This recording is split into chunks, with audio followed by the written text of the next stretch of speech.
Hi, I'm Hannah and thank you for clicking on my video. I hope you get a little bit of information from this. I have at least 3 tips for you if you are considering starting with the Weight Watchers program. So I have been doing the Weight Watchers program for about 10 years or longer actually, and I've gained and lost. I have another video actually, I'll link it, that explains a little bit more in detail about that. But I just want to get to the point and share with you a few tips that I have done, and maybe you already know all of this and maybe you will just learn one thing, but I'll try to keep this really short and sweet. So one is you have to keep track. I think you probably know that, but you have to keep track of your food points every day and be mindful of them. And one thing that I did right away was when I fully committed to joining was when I downloaded that app.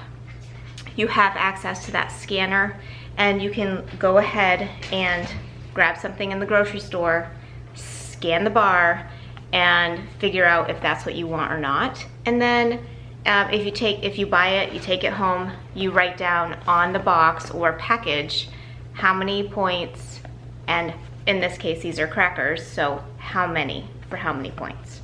So I really like that. I did that for such a long time.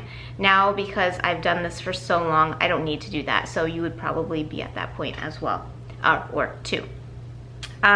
So the other thing is, when do you eat during the day when you know you shouldn't because you are not hungry? You do it out of just habit, or there's something emotional going on.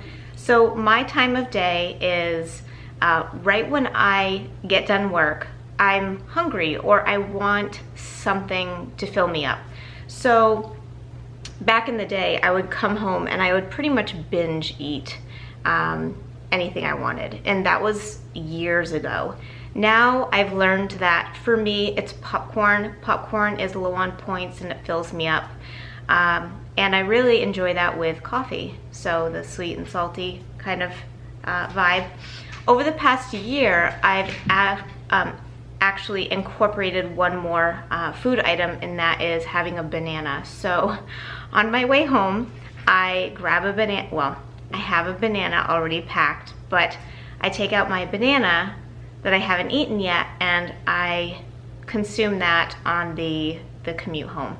So when I get home and my popcorn is ready and my coffee is ready, I will be satisfied with about 2 cups of popcorn and a cup of coffee, and that's set. So that helps out a lot, because if you know what I'm talking about, and there are times of the day where you're like, I just want to eat something and I'm not hungry and I don't know why, we gotta rethink how we want to manage that, and it's really hard. So those are some of my tips. So I hope you enjoyed those. If you want to learn a little bit more, I have learned about a few things regarding protein bars. So I use Cliff Kids. These are 5 points. This is like a whole meal pretty much for me. But there's 5 grams of protein in these, and on my plan, it's 5 points. And then these are Build Bars. I learned about Build Bars through Weight Watcher ambassadors that I follow on Instagram, and I bought the salted caramel. And they are 3 points for 17 grams of protein, and these are pretty good and it's worth it. So I suggest maybe you follow a Weight Watchers ambassador. I am not one of them, but sometimes they will come out with a code. I got like maybe 10% off because they are a little pricey. I think they might average out to about $2 per bar. It's kind of worth it. So anyway, so those are my tips. I hope you enjoyed this video. Please consider subscribing and like the video. I hope you have a great day and good luck on your journey. Take care.